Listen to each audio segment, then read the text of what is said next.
गृह मंत्री अमित शाह बंगाल के 2 दिवसीय दौरे पर हैं और आज से ये दौरा शुरू होगा। 11:30 बजे प्रेस कॉन्फ्रेंस को भी संबोधित करेंगे। गृह मंत्री अमित शाह कई संगठनात्मक बैठक करेंगे। बंगाल बीजेपी कोर ग्रुप के साथ भी बैठक करेंगे। तो संगठन को मजबूत करने पर पूरा फोकस है गृह मंत्री अमित शाह का। एसआईआर की चुनौतियों को लेकर भी गृह मंत्री समीक्षा कर सकते हैं। बंगाल में अगले साल विधानसभा चुनाव होने हैं और इसी को देखते हुए दौरा काफी अहम माना जा रहा है।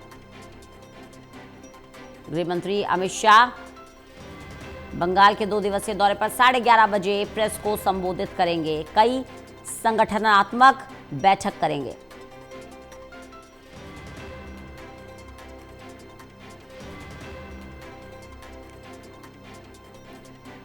बंगाल बीजेपी कोर ग्रुप के साथ बैठक करेंगे। एसआईआर की चुनौतियों को लेकर भी गृह मंत्री समीक्षा कर सकते हैं। बंगाल में जिस तरह से एसआईआर का विरोध हो रहा था, बड़ी चुनौती है कि इस मुद्दे पर जनता को समझाया जाए, विश्वास बहाली की जाए। ललित नारायण कांडपाल हमारे साथ, हमारे असिस्टेंट एडिटर जुड़ गए हैं ज्यादा जानकारी के साथ। ललित, बंगाल दौरे पर गृह मंत्री अमित शाह, किस तरह से आप इस दौरे को देखते हैं? काफी महत्वपूर्ण दौरा है रंजना, और आज सबसे पहले जो है गृह मंत्री 11:30 बजे एक प्रेस कॉन्फ्रेंस करने वाले हैं। इस प्रेस कॉन्फ्रेंस में माना जा रहा है कि बंगाल के अलग अलग विषयों को लेकर वो अपनी बात रखेंगे।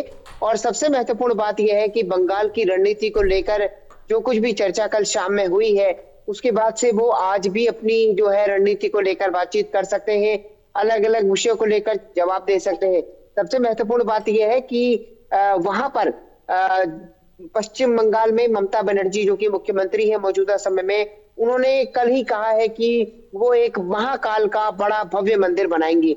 यानी कि कुल मिलाकर अगर देखा जाए तो टीएमसी अपनी लाइन में काफी हद तक चेंज कर रही है और अब वो हिंदू वोट को लेकर भी जो है अपनी रणनीति बना रही है। तो इसी सवाल को लेकर जो है काफी हद तक आज गृह मंत्री के सामने ये सवाल भी आ सकता है कि क्या टीएमसी के इस रुख को लेकर वो किस तरह देखते हैं। लेकिन कुल मिलाकर एसआईआर भी बंगाल में चल रहा है और एसआईआर को लेकर किस तरीके की चुनौतियां कार्यकर्ताओं के सामने आ रही है, उससे क्या बदलाव होगा, उसके बाद किस तरह की रणनीति बनेगी, इन सारे विषयों को लेकर जो है आज चर्चा होगी।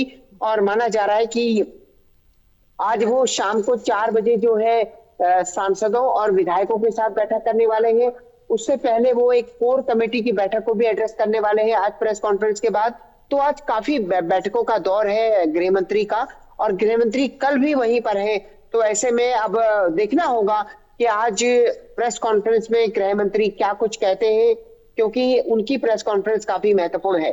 जी बिल्कुल ललित, क्योंकि कल हमने देखा था जिस तरह से असम को लेकर गृह मंत्री अमित शाह ने घुसपैठियों का मुद्दा उठाया, कहा कि एक बार और मौका दीजिए, एक एक घुसपैठिए को चुन चुन कर बाहर निकालेंगे। और वही एसआईआर का मुद्दा बंगाल में भी पूरी तरह से गरमाया हुआ है। अल्टीमेटली मोटिव यही है एसआईआर का कि ये पता लगाया जाए वैलिड वोट कौन सा है, फेक वोट कौन सा है। ऐसे में घुसपैठियों के मुद्दे को लेकर क्या बड़ी बातें हो सकती हैं आज भी? देखिए रंजना, भारतीय जनता पार्टी अपना एजेंडा साफ कर चुकी है कि घुसपैठ बंगाल में एक बहुत ही बड़ा विषय है और ये निश्चित तौर पर चुनाव में आएगा और ये आना ही है, इसमें कोई शक नहीं है। दूसरी बात मैं आपको एक और भी बताना चाहता हूं कि बीजेपी के संगठन महामंत्री जो कि बीएल संतोष है, बीएल संतोष ने एक बात कही थी, कल ही उन्होंने एक बात कही थी। उन्होंने कहा था कि बंगाल हमारे लिए कोई राज्य ऐसा नहीं है कि जिसमें हमको जीतना है और रूल करना है। बंगाल हमारे लिए एक वैचारिकता से जुड़ा हुआ मामला है। बंगाल में जिस तरीके से तेजी से जनसंख्या का परिवर्तन हो रहा है, वो अपने आप में एक बड़ी चिंता का विषय है। तो कुल मिलाकर के भारतीय जनता पार्टी का जो लक्ष्य है, उनके अनुसार वो लक्ष्य केवल ये नहीं है कि वहां पर अपना मुख्यमंत्री बनाना है, वहां अपनी सरकार बनानी है, क्योंकि पश्चिम बंगाल एक सेंसिटिव राज्य है और बिल्कुल बांग्लादेश से लगता हुआ राज्य है। तो ऐसे में सीमावर्ती राज्य जहां पर लगातार डेमोग्राफी चेंज हो रही है, इस डेमोग्राफिक चेंज को रोकना भी जो है भारतीय जनता पार्टी के एजेंडे में है और उसी में शामिल है ये घुसपैठ का मुद्दा।